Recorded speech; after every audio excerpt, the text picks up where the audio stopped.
Kids are never at fault. In a school system, kids are never at fault. It's what we adults have done or haven't done.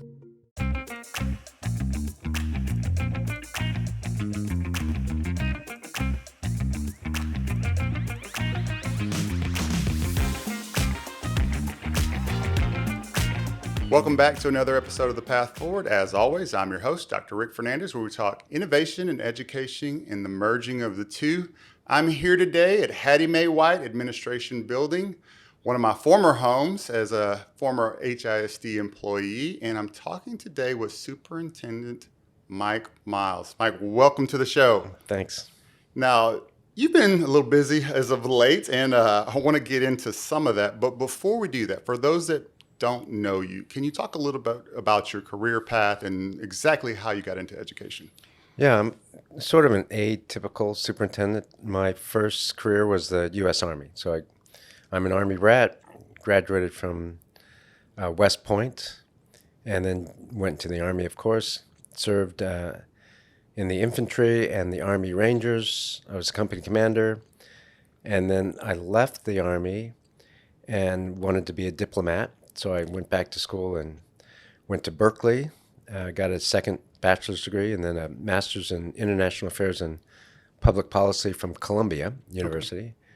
And then did join the State Department, worked Bureau of Intelligence and Research, Soviet desk back in the day, and then became a diplomat, served in Poland for a couple of years and in Russia for a couple of years. Wow. While we were abroad, we had a couple of kids, so decided to come back home to Colorado, and I started teaching. Taught for 4 years, was a principal for 4 years, assistant superintendent for curriculum and instruction for 3, and then became the superintendent of Harrison School District in Colorado Springs for 6 years. And then got selected to be the superintendent of Dallas Independent School District, and then left Dallas after 3 years. We did some pretty big reforms there, and then started my own charter network, did that for 7 years, and now I'm here in Houston. So obviously you were very successful in Dallas ISD and in throughout your career. So I've always wanted to ask you this. Why do this now? Why take on this challenge when it feels like, HISD has seen better days? I don't think I'm unfair saying that before you came aboard. What's your why for doing this now? So the consistent thread throughout my careers in life has been public service. Everything, that's what I do. I'm a professional public servant, and I usually go to where the action is and also where the underserved populations are. Mm-hmm. So all my education career has been with underserved kids. And I think there's a real challenge in America right now. In particular, the American public education system is in trouble. We haven't been doing a great job across the board. I mean, obviously there are pockets here and there, Sure. But as far as closing the achievement gap, we haven't been able to do that as a nation. Raising achievement, we haven't been able to do that as a nation. And so, I have the experience and I have the ability right now to lead in this sort of environment. I know what it will take. And so when I was asked to apply, I thought, you know what, I can serve still, and I can serve the kids of Houston ISD. So when you're going through the process and you finally make the decision, right, do you draw back from your time in Dallas and try to mentally prepare? Obviously, large urbans, they have, they're very unique. So were you able to draw anything from Dallas as you were preparing to take the helm here in Houston? Yeah, no question. I mean, large urbans are a little bit different. I mean, I don't know if it's harder than running a rural school district. Right. It's a totally different sort of beast. But large urbans are particularly complex. And in this day and age, there's a lot of different interests pulling and tugging at a district. There's also more challenges, whether it's health challenges, social media challenges, media challenges, just all kinds of challenges beyond academics and instruction. And so It was good that I was in Dallas and learned a lot about, how a larger urban system works.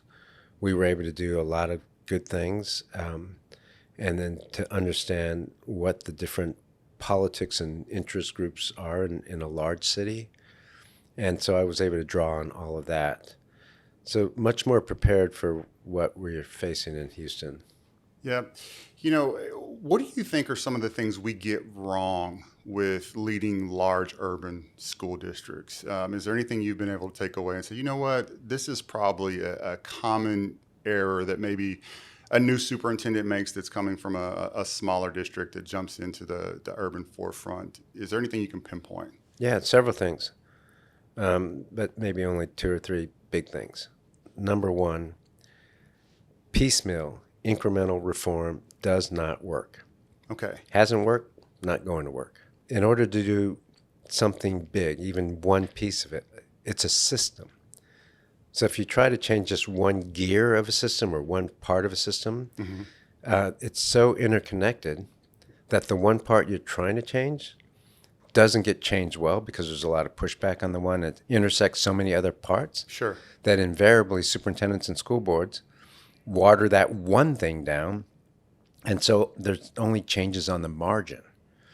But really, when you want to change one thing, let's just say you want to change just one thing like the evaluation system. Sure. Well, you can't just change one thing. How if you want to do it in an integrated way, in a way that actually makes a difference and will change things, then you have to change how you go into the classroom and provide instructional feedback. You have to change the principal evaluation system. You have to change professional development and how often you get professional development. You might have to change how you recruit teachers and what the criteria for the types of teachers you want to recruit.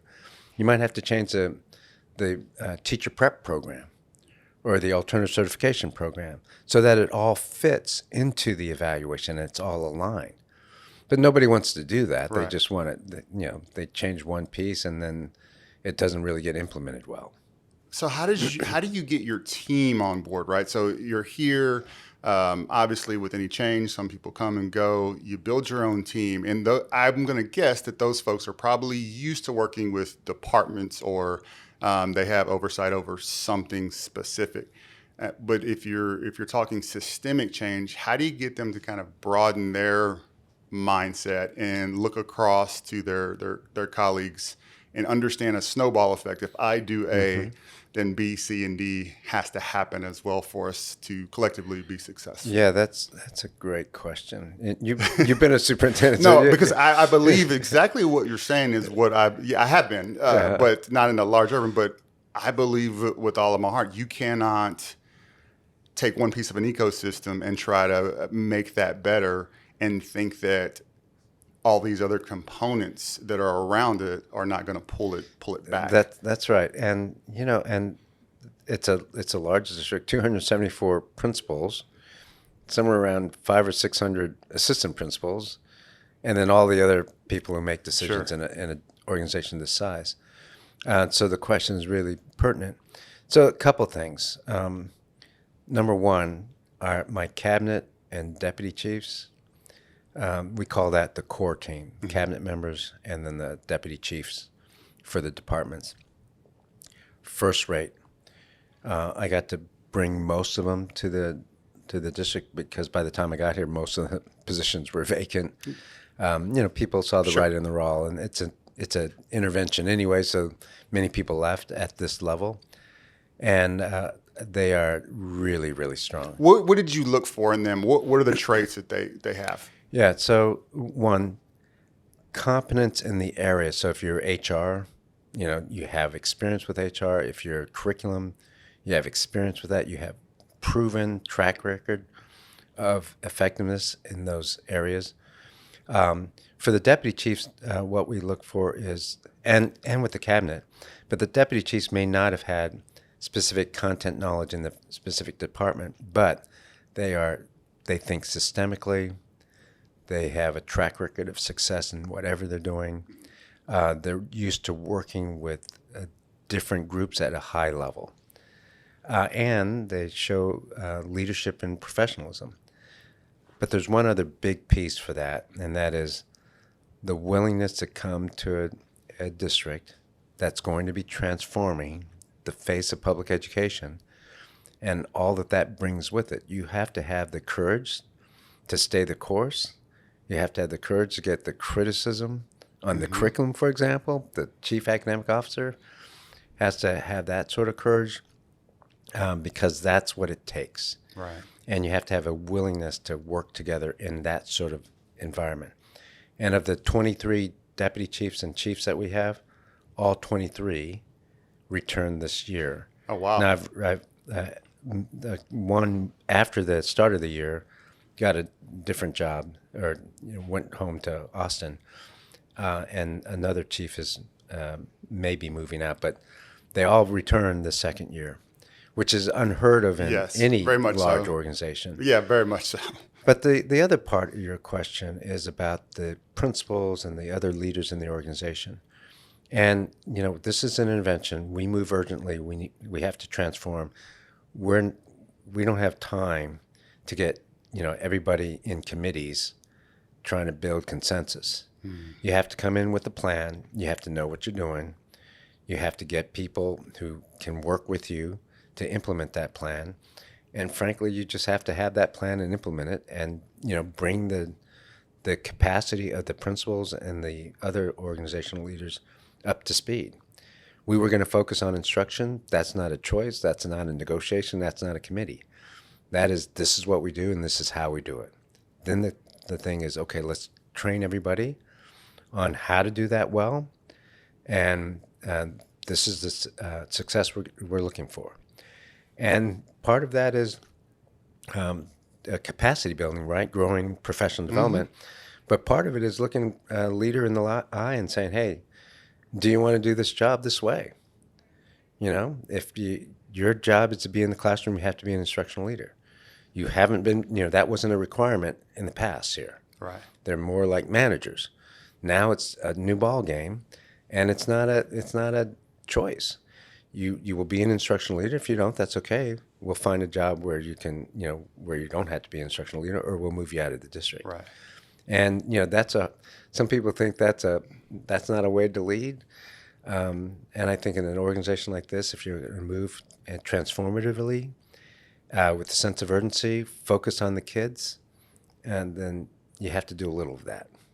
When you think about your principals and your assistant principals who are successful, who have been successful, and then there's another group that maybe it wasn't for them, do you find like people struggle with understanding how to manufacture urgency consistently, right? Like if I always pause when people tell me, I'm about the culture first. I'm a culture, which is very much needed. But I also want to know that you can do culture and have urgency, regardless if you're at if you're an F school or you're an A school trying to get, blue ribbon or whatever it is. Is that ability to manufacture the urgency regardless of where you sit on the continuum? Is that one of those keys to being a successful principal? Absolutely. I mean, it seems to me obvious that you've been there because that's one of the key things. I mean, people talk about the burning platform, right? How do you build a burning platform to create that urgency? Mm-hmm. I don't think we need a burning platform. We just need to look around us and what, the state of education and the challenges that our kids have and the future that's changing the workplace, and that we as a profession are ill-equipped to help our kids be better equipped for a year 2035 world and workplace. So there's some urgency there, but you do have to create it. And so we could have, for example, I could have with the team, I could have had a year of listening tour. Yes. Right? Most superintendents, they take 90 or 120 days. I've seen a lot longer than that. And then they put out, and no offense, but most superintendents here in HISD did the same thing, right? They take a year or 120 days, and then they put out their strategic plan. Right. Which is a 3 to 5 year plan. Right, yeah. And they put that out at the end of their first year. Mm-hmm. That starts their second year. And it's like, okay, the kids don't have time, guys, for that. I mean, the adults do, but the kids don't. Every year is urgent. And so I had a choice, because my team and I got here in June. School year starts in August. I think I would have been forgiven to say, look, we're going to take the year just to Figure things figure it out. out. Yeah. But one, that's not how I operate. But two, the kids don't have that sort of time, and it's an intervention. It's not, it's not normal. Right. And so I think most people agree they want the elected board back as soon as possible. So taking a year just to study the problem when we already know the problem seems a waste of time. Absolutely. And so I want to dig into the results a little bit, but can you give us kind of an overview of NES? Like if there were the big ticket items, where you hang your hat at the campus level, what are those big ticket items? Yeah, so new education system, NES. 85 schools last year and then 130 this year. Now you had schools requesting, because the Yes. rollout was not that large, and then you had principals requesting to be involved. Absolutely. So the rollout was 28 original schools that Okay. were supposed to be NES, and that's out of 274 schools. 57 schools volunteered to be in it. That's why there was 85 the first year. And then for the second year, about 21 or 22 had to do NES because they were F campuses or low D campuses. And then another 20 some volunteered. Sure. So that brings it to 130 total NES. The reason why we did it's called NES. Keep in mind that I said you can't do incremental piecemeal reform. Right. So with the 28 schools and then we added 57, so 85 schools, we did whole-scale systemic reform. And that has six big parts. It's nuanced, but it's six big things. One is a focus on instruction. The whole district did, but there was intense focus in these 85 schools and the quality of instruction.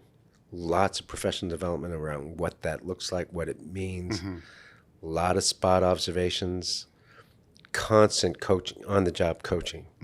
And when I say constant, I mean every day, every teacher is visited. There may not be a formal observation or a spot observation, but they get feedback almost every day. So the quality of instruction, we defined it, we coached it, trained it. It's part of the evaluation, so it's all aligned. And we had to train not just teachers, but mostly principals, executive directors, senior executive directors, and division superintendents. So everybody has the same idea of what high quality instruction looks like. That's number one. Number two is the curriculum. The NES model combines direct instruction at grade level. The language I'm using, most educators would understand that's not easy to do. No, not at all. And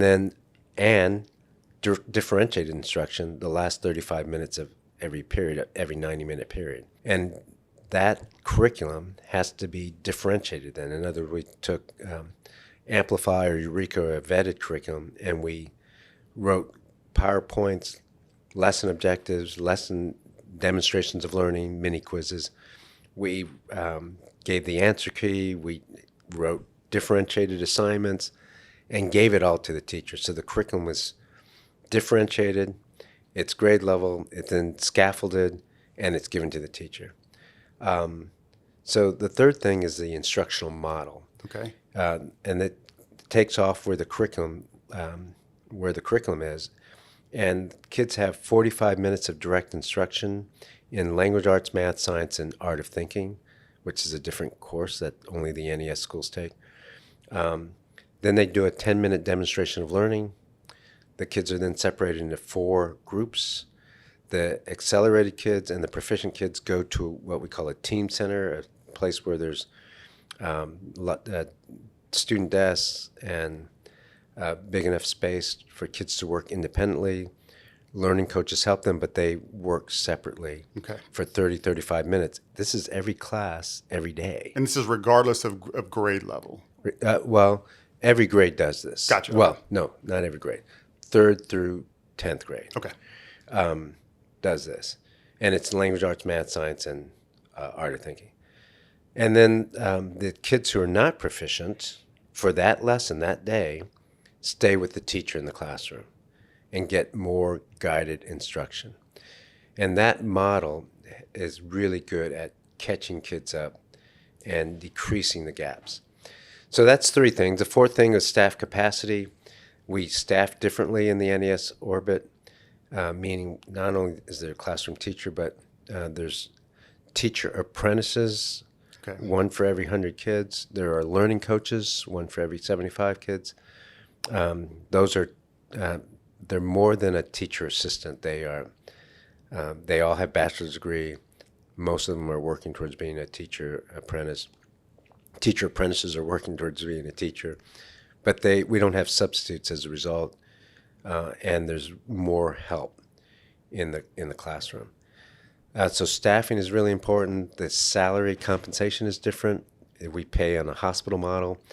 The salaries are about 12 to 15,000 more on average than the other schools. Wow. For all 85. 130. Oh, wow. Okay. Yes, Yeah. for all 130 schools. Average salary is higher. Then the next two things are leadership. So we spend a lot of time on principal development. Yeah.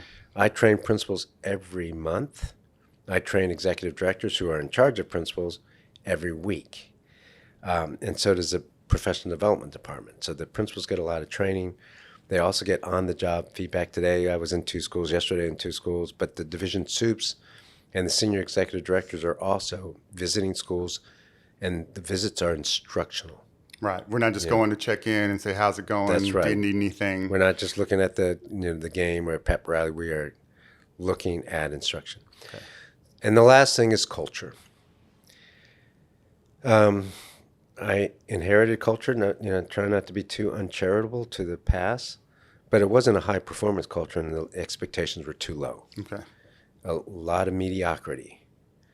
And just give you one example, when you have a culture where over 1,000 teachers out of the 11,000 were chronically absent, and I'm not talking about FMLA or long-term disability, I'm talking about there is not an excused absence that takes them over and they go over their 10 or 15 days that they have PTO days. Sure. And they go over 10 or 20 days, that's chronically absent. Wow. And so 1,000 teachers, we've cut that down That's to huge. the teens. So that's part of culture. We didn't change the policy. We just enforced it. Mm-hmm. But that shows you when teachers don't show up to work, that's not a good culture. That's not a high performance culture. Not at all.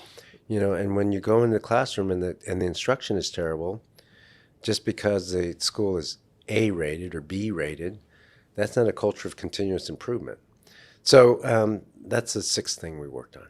Wow. So many things to layer in. I want to get your take on something because I think we're of a similar belief. I've always thought it was odd, right, that we train teachers and administrators with our walkthrough system. Our evaluation system was a couple of times a semester, once or twice. And I'm a big sports guy, and I always look to how do athletes get coached, right? What would we think if our kid was on the field and for a whole week there was no feedback going on, no very discrete skills, and we would be appalled. We'd be like, this there's no way that they're going to be able to perform on Saturday or Sunday or whatever it may be. And I've never figured out why we can't look at something like that where we know you have to give feedback and practice and repetition and tweak to do anything well in life. Mm-hmm. And we've never really figured that piece out for teachers. And I don't know what the barrier is there. And it's been a struggle for me because I've always felt like if we got to be in classrooms. Yeah. So Rick, we use sports analogies all the time, and I know some people don't like them, but they're the most apt. Mm-hmm. It's not just football, but let's just take football. You're absolutely right. Coaches don't, come out every 3 weeks out of their office and say, how's the team doing, and give feedback. Coaches are right there on the field, and giving feedback real time. And very specific feedback. Very specific like, feedback. footwork and how you step and your arm. Yeah. It's not just like, hey, run harder. That's right. That's right. And so we do the same thing, and teachers need the same thing. And by the way, if it's done well, if the coaching is done well, Sure. because we say, it's not just about criticizing or pointing out what's wrong. For us, there's three levels of coaching. The first level is to be able to go in a classroom and see what challenges there are, and also what's good. The second level is to say, okay, this is the challenge. Here's a helpful hint. Here's how you do it better. Right. And the third is changing behavior so that it sticks. So changing teacher behavior so they are better, stronger, more effective teacher. It requires a lot of support. It requires oversight. It requires a level of accountability. And we say this over and over again. Accountability without support just breeds fear. Accountability with support will eventually get you a high-performance culture. And so that's what we train on constantly, but we are in the classroom all the time. I'm in the schools, 4 times a week.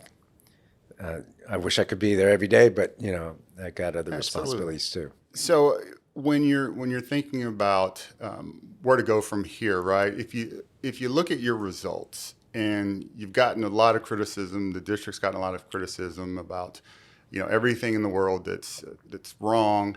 But when you look at the student results, it seems to be working, and not just like kind of working.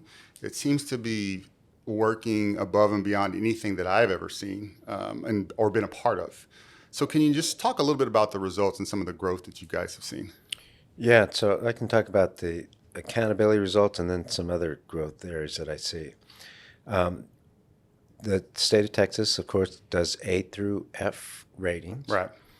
And we started the year last year with 121 D and F rated campuses. And we went from 121 to only 41 D and F. Say that again. 121 D and F campuses, and in 1 year we went to 41. Oh my God, I didn't realize that. But the other end is even more important. We started with 93 A and B rated campuses, and today we have 170 A and B rated campuses. We almost doubled the A and B rated campuses, and we cut by 2/3 the D and F rated campuses. And so that's huge. We still have a long way to go, Rick. Sure. You know that the district has historically, or at least in the last 10 years, been behind the state average in proficiency. And we still are. But we're so far behind, we've now closed the gap pretty remarkably. But more important than that, there's 2 other growth areas that most people don't see because they're not in the schools. One is the quality of instruction. I walk around the schools all the time, so I know where we were a year ago. Right. At this time, and we had such a long way to go with everybody being on the same page about how to engage kids, how to scaffold, how to pace the lesson so that it's most effective, and on and on. This year, we still have rough areas, but overall, everybody speaks the same language, and they're doing the same things, and they're improving. I can see it. The confidence of the teachers is improving. The confidence of the principals is improving. And when we say, engagement, they all get how to do that. And again, it's 274 schools, so not everybody is where they need to be, but it's a lot better than it was last year.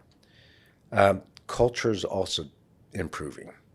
Again, we're not where we need to be, but attendance is better.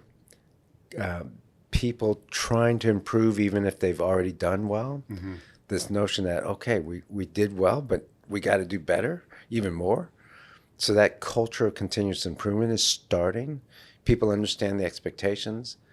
People have accepted, not everybody, again, it's 11,000 teachers, 274 principals, but they've accepted a certain amount of accountability, like they're accountable. And most important, I think people are starting to understand what it really means and what it really takes to put kids first. Because in our profession, we talk about it all the time, and then we don't do it. That's right. You know, We all or raise our hands when everybody says, oh yeah, who's lifelong learner? Who's here for student yeah, outcomes, right? Like everybody in the cafeteria, the auditorium, everybody will throw their hands up. But when the rubber meets the road, sometimes it just doesn't happen that way. So then I would argue that the growth, yes, the accountability growth is good, and we're proud of it. But I think in the end of the day, if you really want to be a high performing district, you have to have growth in culture. Mm-hmm. You have to have growth in professionalism and instruction.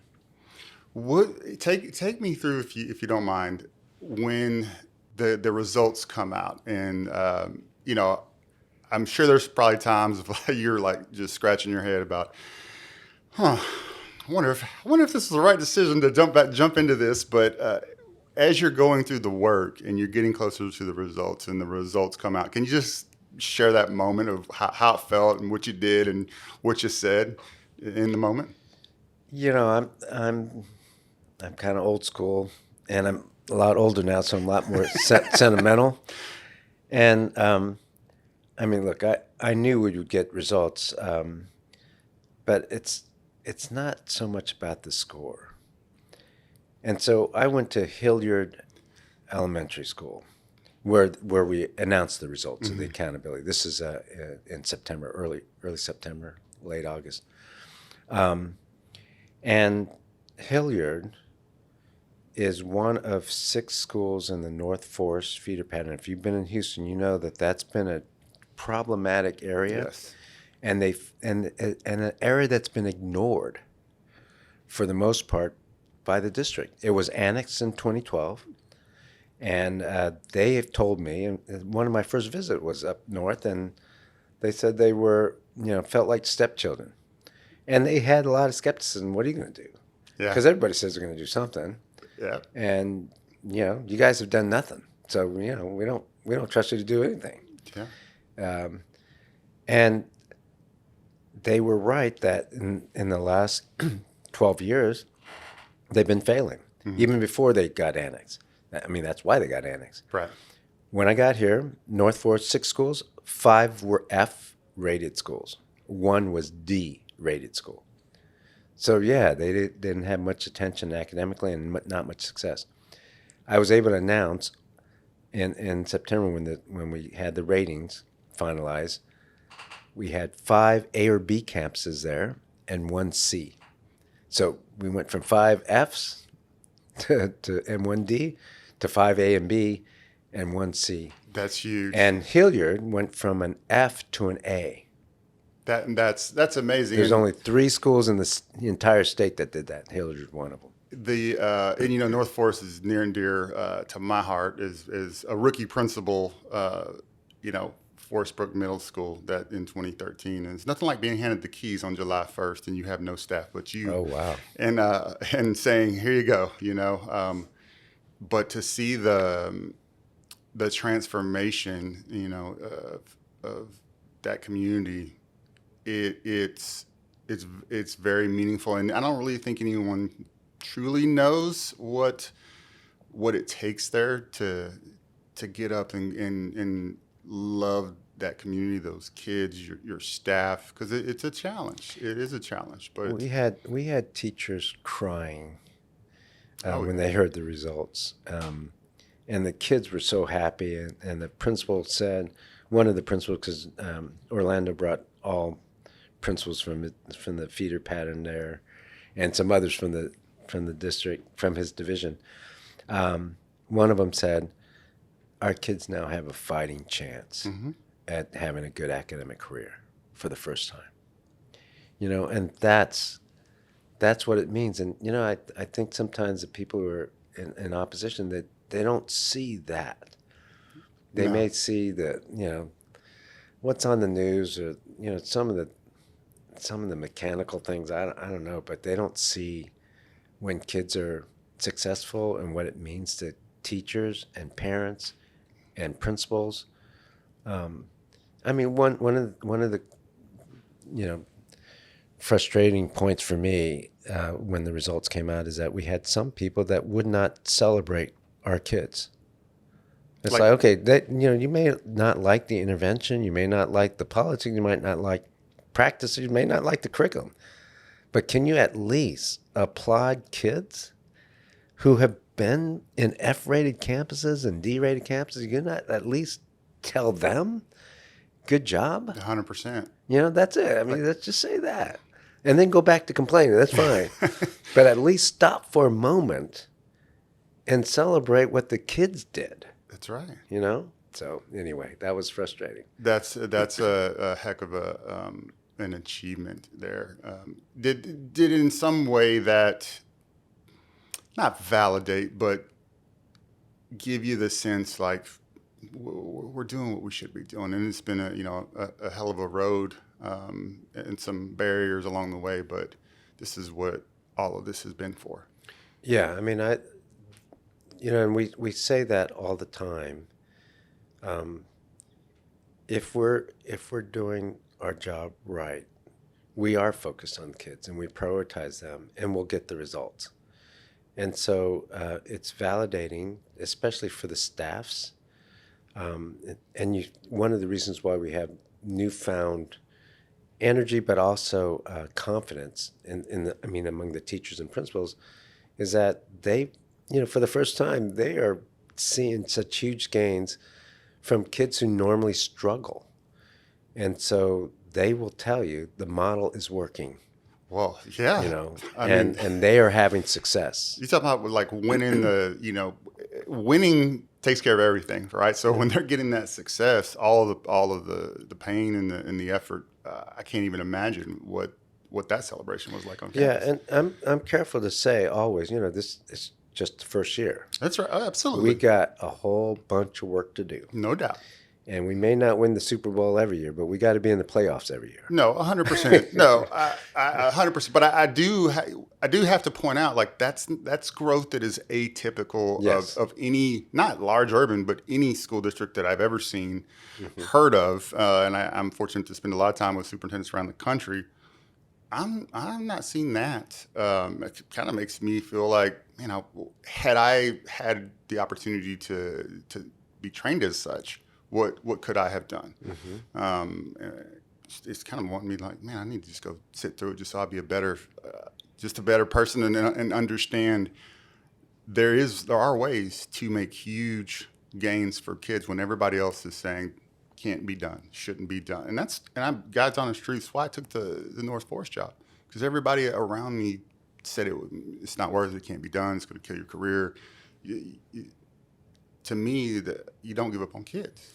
Yeah, and you just said something really important there, because I think in the profession, we've made it really hard for principals and superintendents to take on the biggest challenges, because it's not just HISD. There's opposition to change everywhere. Learn the hard way. Yeah. and it could be a career killer.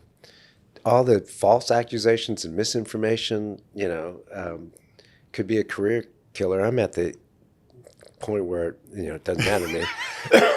See, that was the goal. Like get to a point where I'm like, all right, y'all can send me home at any time. I'm just do what I know is best. But I'm very sympathetic to the younger superintendents. They're late 40s or early 50s, and they have kids still in school, or they send kids to college or whatever, or they have another 10, 15 years left on their career.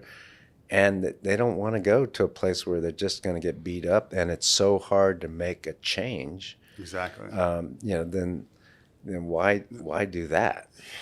Nobody wants change. They want people to steer the ship. And if you're a new superintendent getting your first shot, like I was, it's a lot safer just to do status quo to do and piecemeal incremental reform. I knew that was not the role for me, because there's no way I can just sit back and just, okay, well, let me just sit for 2 years and then move on down the road 3 years. And I always have a job, but it's just not in me. And so I've learned that about myself the hard way. It's like, I can't go do that. Like, if we're going to go do something, we're going to go do it 100% every single day, and there's going to be change. There's no way around it. So I hope that districts and boards will start to realize there's a lot of talent not willing to come and take on those leadership roles. And while you're throwing tomatoes and maligning people in public,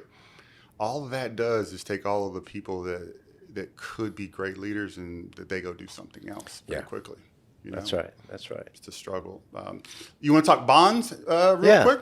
Yeah. So obviously, I can't advocate for the bond, but we do just have facts. we have a $4.4 billion bond. The thing that we're not going to have to raise taxes as a result of the bond. The last bond HISD had was mostly a high school bond, and it was in 2012. The time before that was 2007, and that was an elementary middle school bond for the most part. And when you think about large urbans, and even the ones in Texas, they go out for a bond every 5-6 years. Right. Dallas is probably the best example of that. And that's what it takes when you have so many buildings. Sure. We do spend money on capital improvements, but you can't do for 270 something schools. It's, and 30 other facilities, right, or buildings. So the district has proposed a bond that's really addresses health and safety first. okay. For example, there are 1,000 portable buildings, 1,000, in HISD. Golly. Some of them are 40 years old. And I just tell you factually, the wood is rotting in some of those buildings. That's how old they are. And the climate is not that great for, wood. Those buildings are usually super cold or super hot. Yeah. One of the two. And the humidity, we have 221 schools without a vestibule. Security vestibule. Security vestibule, yeah, exactly. We have some without good perimeter fencing. And everybody knows about the air conditioning and heating systems. Every April and May and June, it's just a fight. It's horrible. And you hear it in the news, you hear it in the papers, this school had to close or we had to move these kids. Parents are complaining about this heat. And then the same thing happens again in July, August, and September. And then give us a couple months and we're going to be complaining about how cold it is. Yes, you're having to start the heater on Friday when you leave, so it'll be warm by Monday morning. Exactly. So those are facts, and so that's why the bond proposal is the first part is this health and safety of our schools. So there's a lot of information. I don't know how valid some information is out there. I really take social media with a grain of salt. What are the key components in terms of safety? You mentioned the vestibules, but structure, is it more structure? Is it more looking at technology and cameras? Because that's a big, parents, and rightfully so in this day and age, always concerned about safety. Yeah, so depending on the school, Right. if you look closely at every school is getting something or has been proposed something in the bond. Oh, wow, okay. But some of it's as not simple, but something is as inexpensive as putting up some more lights. Some is cameras. Some is perimeter fencing. 221 is vestibules, Some are doors that don't lock automatically, Yes. So again, that's a safety issue. And many things like that. Okay. So it depends on the school. Is it fair for me to categorize it? Should it pass, it will holistically upgrade the safety of the campuses in your No space? question. Okay.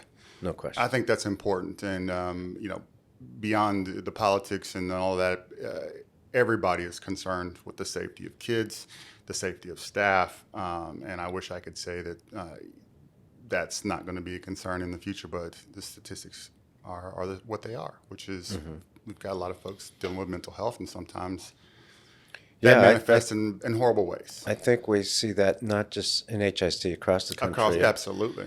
And there's just you know, more violence and, more guns getting into schools and just things like that. So that's the state of where we are in the nation right now.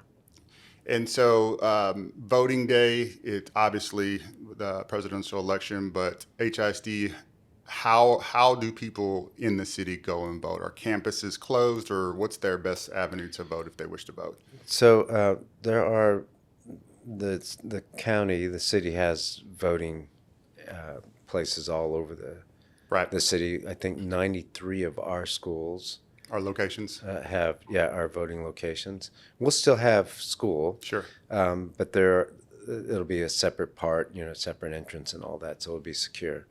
So yeah, I mean, obviously you have to go to your website to find out your polling places. I don't want to tell Yeah, sorry to anybody wrong. put you on the spot to oh, you got to go down Fondren and take a left. That's Yeah, yeah. right.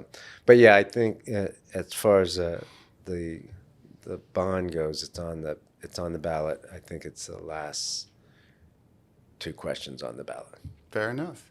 All right. Do you want to do a little rapid fire real quick? Yeah, go ahead. Okay. So, your military background, I'm very curious to know what in your life got you to join the military? Was it family? Was it My dad? Okay. Yeah, my dad was an Army non-commissioned officer, Okay. and so I wanted to go to West Point since I was second grade. Really? Yeah. Now, what did you take away from the military that helps you in leadership? West Point is a school for leaders, and so there's a lot of training around leadership, what it means to lead, what are different techniques of leadership, and it really does help to have been in the Army, I think. Systems. Yeah, organizational effectiveness. Yes. Yep, leadership. And you find out quickly, it's not about barking orders and it's not about rank. That's not real leadership. Right. People lead because they're inspired. People follow because they're inspired to follow, and they follow competence because they know that's what's going to keep them safe. That's right. That's right. Now, within your cabinet, are they less likely to give you any grief because of your Army Ranger experience? Like, have you had to put somebody in an armbar when they're active? Is there anybody on the cabinet that you want to call out and say that you had to just give them a little demonstration? That's funny. No, but look, you want to surround yourself with people who are competent, but also you need an inner team that will tell you the truth. Number Right. one. You don't want yes people. That's right, and you want people that will argue with you, but do it in a way that's professional. So we can argue behind closed doors all day long, but once we get out in public, the commander's intent, the decision, that has to be shared by everybody. Absolutely. Who on your team is most likely going to lighten the mood? Like if we're tense discussion, something board meetings a little long, who's going to throw something out there that's going to just give everybody a little laugh track? So I mean, people do it in different ways. You got to have at least one person. We got several people who make us laugh. I can think of Jim Terry, the finance officer. He's got a real subtle sense of humor, but it's a good one. Matthew Giles is director in public affairs. He's always good to see to have a funny word for us to keep us motivated.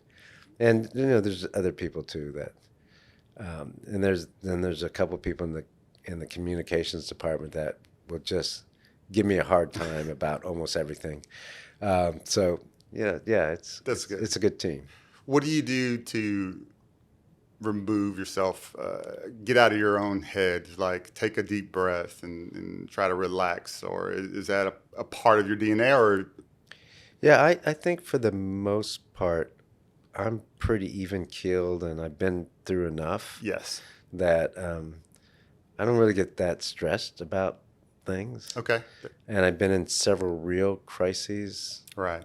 We have crises here, but not. I mean, most of them are not like the ones that I've been through. Sure. So I can keep those in perspective. The other thing is I work out every day. That helps. Yeah. and I'm able to turn off at night. Are you a morning guy or afternoon I'm a guy? morning person. Yeah, me too. Yeah. Right. So Get the day started right. I get up at 4:30 every day. Yep, So. that's the way to do it.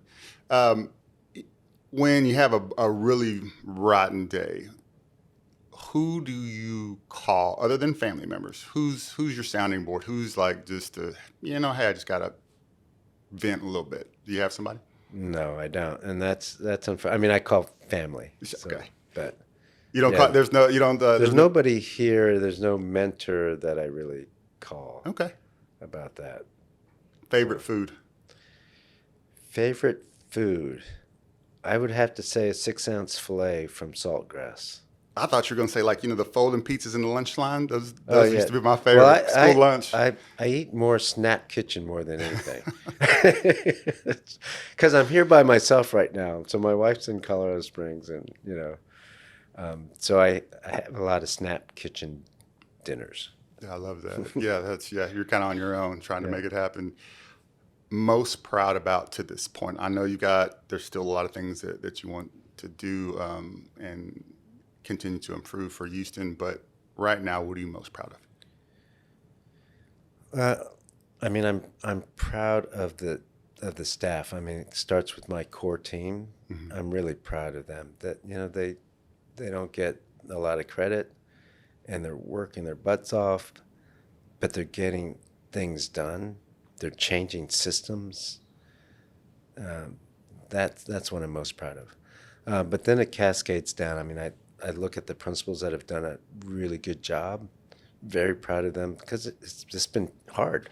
Yeah. And we require them to be instructional leaders.